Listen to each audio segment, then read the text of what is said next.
کہ اگر ان کے نزدیک غیر معمولی امن پچھلی دہائیوں کی نسبت کشمیر میں قائم ہو گیا تو ان کے ظالمانہ رویے میں فرق آنا چاہیے، وہ زمین پر دکھنا چاہیے۔ مگر ہم تو دیکھ رہے ہیں کہ 5 اگست 2019 کے بعد سے ان 6 سالوں میں بھارتی مظالم میں شدت آ گئی ہے۔ دیکھیے کیا کشمیر وادی کشمیر کے کپواڑہ، بارہمولہ، بانڈی پورہ، گاندربل، اسلام آباد اور ادھر صبح جموں کو ادھم پور، کشتواڑ، ڈوڈا، راجوری، پونچھ، یعنی پوری کی پوری جموں کشمیر اس وقت بھارت نے داروگیر میں مبتلا کر رکھا ہے۔ ان کو چین نہیں ہے، سکون نہیں ہے۔ ان کے دعوے اصل میں جھوٹے ہیں۔ جس امن کا منجن یہ بیچ رہے ہیں وہ امن کا منجن اصل میں ہے ہی نہیں، یہ سارا پروپیگنڈا ہے۔ اسی وجہ سے تو یہ دن رات یہ آپریشنز کر رہے ہوتے ہیں۔ کیا آپ نے دیکھا کم از کم برصغیر کی تاریخ میں نہتے عوام کے خلاف، وہ عوام جن کو عملی طور پر یرغمال بنایا گیا ہے، جو کھلی جیل کی قیدی ہیں، ان کے خلاف 35 سال سے 10 لاکھ فوج کے ذریعے اتنا بڑا ملٹری آپریشن، اس کی تو تاریخ میں نظیر نہیں ملتی۔ مگر اس کے باوجود بھارتی حیران اور پریشان۔ آئے دن سیکیورٹی کی کانفرنسز ہوتی ہیں، نام نہاد لیفٹیننٹ گورنر، بھارتی وزیر داخلہ، وزیر دفاع، تاکہ وزیر اعظم کے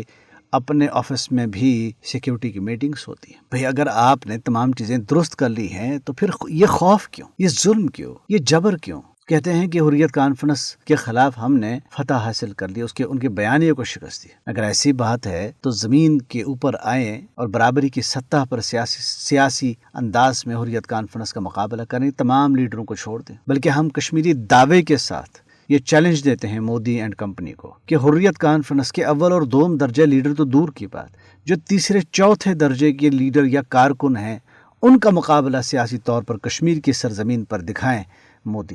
ان کی اپنی اب ایک ایک حرکت، ان کی اپنی ایک ایک کارروائی، ان کا اپنا ایک ایک ظلم، ایک ایک فوجی آپریشن، ایک ایک اقدام، ایک ایک کالے قوانین کا اطلاق اور اس کے اوپر عمل درآمد، ایک ایک جھوٹ، ایک ایک پروپیگنڈا مشین یہ چیخ چیخ کر گواہی دے رہی ہوتی کہ کشمیر میں بھارت اور خاص طور پر مودی کا بھارت مکمل ذلت، رسوائی، ناکامیوں، بوکھلاہٹ اور شکست و ریغ سے دوچار ہے۔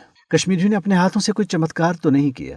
5 اگست 2019 کے بعد سے کشمیری اگر دیکھا جائے تو خاموش ہے، لیکن اس کی خاموشی بھی اتنی طاقتور ہے کہ مودی کی ساری سرکاری مشینری، تمام تر توجہ، تمام تر وسائل اور 10 لاکھ فوج استعمال کرنے کے باوجود وہ ناکام ہے اور گھاس کے ڈھیر میں سوئی کی طرح اپنے لیے کوئی چیز کشمیر کے حالات میں تلاش کر رہے ہوتے ہیں۔ سوال یہ ہے کہ کب تک بھارتی اپنے ان لاکھوں فوجیوں کے بل بوتے پر کشمیریوں کو اسی طرح دبائے رکھیں گے؟ شکست تو وہ نہیں دے سکے۔ جیسے تیسے کشمیریوں کے سروں پر سنگینیوں کے ساتھ سوار رہنا، اپنے قبضے کو جیسے تیسے برقرار رکھنا، کیا یہ کوئی فتح ہے؟ کیا یہ کوئی کامیابی ہے؟ یہ بھارتی حکمرانوں کے ساتھ ساتھ عام بھارتی شہریوں کو بھی سوچنا ہوگا۔ اصل بات کشمیریوں کو فتح کرنا ہے، مگر وہ کشمیر یا کسی کشمیری کو آج تک فتح نہیں کر سکے۔ 77 سال کا تجربہ، 77 سال کا عرصہ کسی ملک قوم کے لیے کم نہیں ہوتے۔ اور پھر ان 77 برسوں کے دوران بھارت نے کشمیریوں کے خلاف اپنے تیروں کی آزمائش کم نہیں کی، ایک ایک ہتھ کنڈا آزمایا، بلکہ ایک ایک ہتھ کنڈا 10 بار آزمایا۔ تو کیا ہوا؟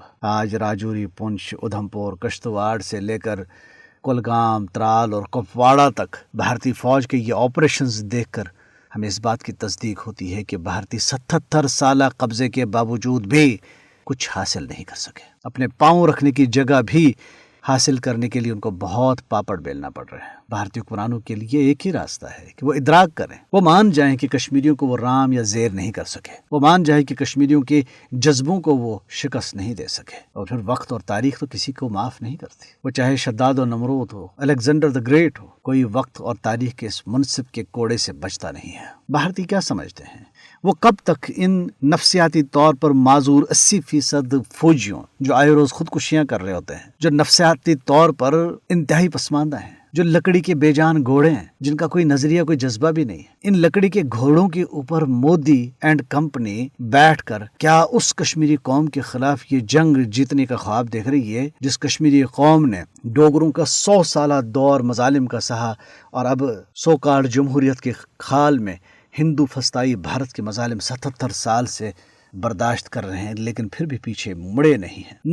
نسلوں کی کہانی ہے، لیکن یہ حریت پسندی وہ کیری کیے جا رہے ہیں۔ ہر دور میں انہوں نے اپنے موقف کو، اپنی مزاحمت کو منوایا۔ یہ الگ بات ہے کہ دنیا میں ان کی تحریک کو پذیرائی حاصل ہے یا نہیں، دنیا مفادات کی آماج کا ہے، مگر کشمیریوں کی طرف سے تو کوئی کوتاہی نہیں ہوئی ہے۔ کشمیری نے ہر دور میں اپنے آپ کو مزاحمت کا استعارہ بنایا۔ تو ان کشمیریوں کے خلاف مودی ان لکڑی کے گھوڑوں پر بیٹھ کر یہ جنگ جیتنا چاہتے ہیں جن کی موٹیویشن لیول اتنا ہائی ہے کہ بھارت 4 دفعہ بھی جنم لے تو وہاں اس بلندی تک نہیں پہنچ سکتا۔ کل نہیں تو پرسوں 5 سال 10 سال 15 سال 50 سال کے بعد بھی تو بھارتیوں نے کشمیریوں کے جذبوں کے آگے سرنگوں ہو کر اپنا بوریا بستلا گول کرنا ہوگا۔ تو کیوں نہ وہ آج ہی یہ کام کریں تاکہ آنے والی نسلیں تنازعات سے پاک ہو کر اس دنیا کو انسانی اعتبار سے، امن کے اعتبار سے، استحکام کے اعتبار سے، بھائی چارے، امن و آشتی کے اعتبار سے اور اقتصاد کے اعتبار سے وہ پوری یکسوئی کے ساتھ کنٹریبیوٹ کریں، اور یہ دنیا